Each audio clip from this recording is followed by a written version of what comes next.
Welcome back to another V-Rising video.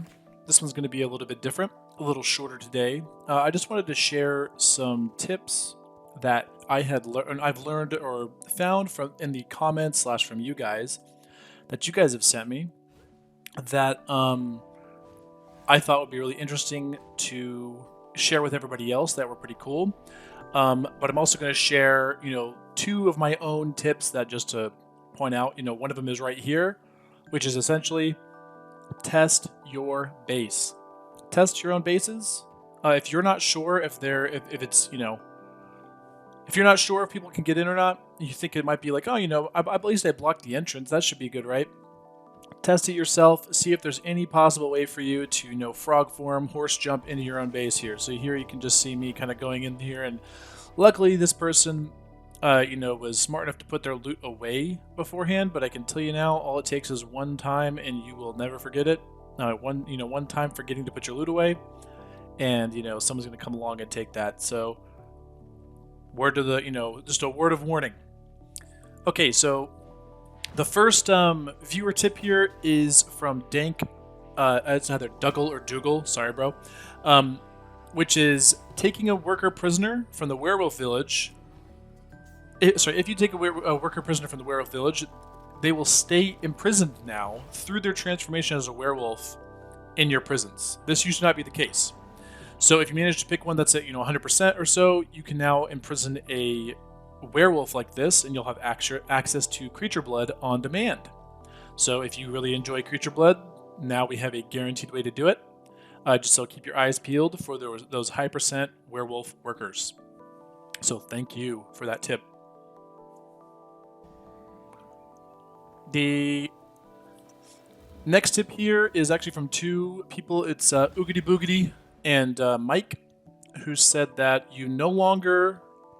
Oh, sorry, it was... It was you can actually go to the spider cave without the shroud. I didn't actually realize this. I figured that this would stack Curse of the Forest because, it's in the Cursed Forest. But as you can see here, you can just come into the spider cave area without a shroud to take advantage of that early game before moving on and trying to find the Wanderer, which can be really nice because that means that after you've downed Octavian, you can have access to Silk, especially if you're really confident in fighting Ungora early, which I am. If you have any problems with that, I have a guide showing how to do it. It's as easy as ever still with Word of the Damned, so take advantage of this big time to slingshot yourself into Dawnthorn. And you'll see here, right as I leave the cave, the Curse of the Forest is back, and it starts to stack yet again.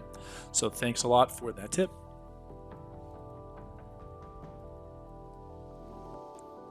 Now, the next tip here is going to be from Man in Black, which is you can teleport sludge-filled canisters.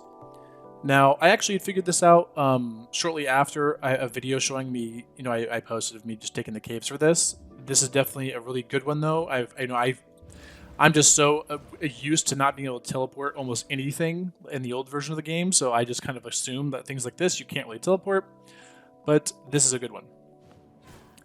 Okay, so this one is probably my favorite one. This is from Archie Pendragon.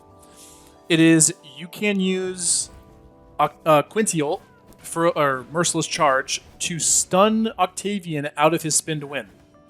So this is a huge deal, actually. I'm going to be incorporating this into probably every run that I do from now on, because I'm actually really confident in fighting Quincy, especially with the new health orbs and stuff that drop. But this is just such a big deal. As you can see there, it stuns him out of it. It's such a big deal because I'm really confident fighting him early, but all it takes is one bad spin to win and you're dead. So anything you can do to reduce that is a huge deal. So thank you very much for that tip. We're going to get some early progression off of that one. So the next one here is from, this is from Balls to the Wall. He says one of his tips for killing the Wanderer is clearing the area beforehand of all the enemies and whatnot, and then try to stay ahead of him to keep him in the same area while you're fighting him. Now, I will say this might be a little more difficult if you're a lower level and you're trying to complete him early. simply because the enemies here are no joke. But you'll see in this clip here, it's actually really interesting that after clearing him, after I aggro him here, he runs away, and he actually just comes back to the same area that he was. So he doesn't like run and stay there, he'll actually come back. So right here, you'll see, here he is. He comes running back, and he says, hey, what's up? He's back to where he was. So you can technically just stick around here as long as you need to, killing everything that everything you can to get the area ready to fight him. And then I'm going to show the next tip here, which is from Andrew Smith. It says, use Spear and Greatsword to fight the Wanderer. Spear E will pull him back to you.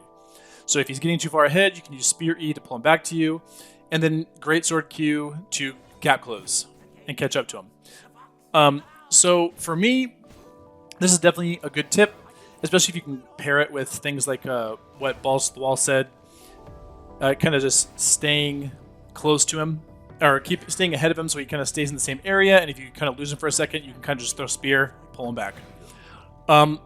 Now, I will say, for me personally, I still think, for me, I would say Reaper Axes is also still a very good thing to use, because they simply just go through rocks, trees, etc.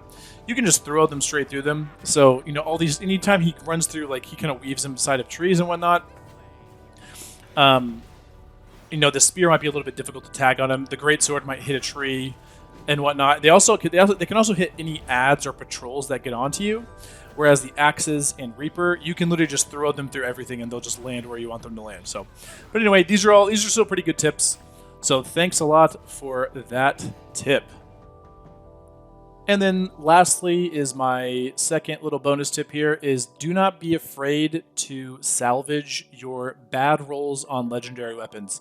I know it's orange and shiny, and you may think, oh, but what if I get like a worse one? This one's for my favorite weapon. Like, what if I don't get another one for that one? If it takes me too long?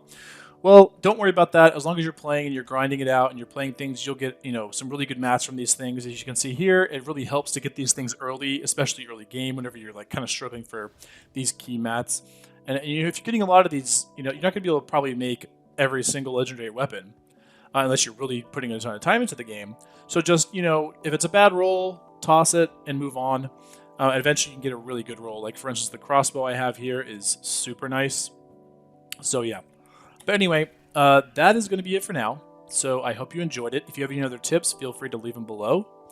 But anyway, thanks for watching, and we will catch you in the next one.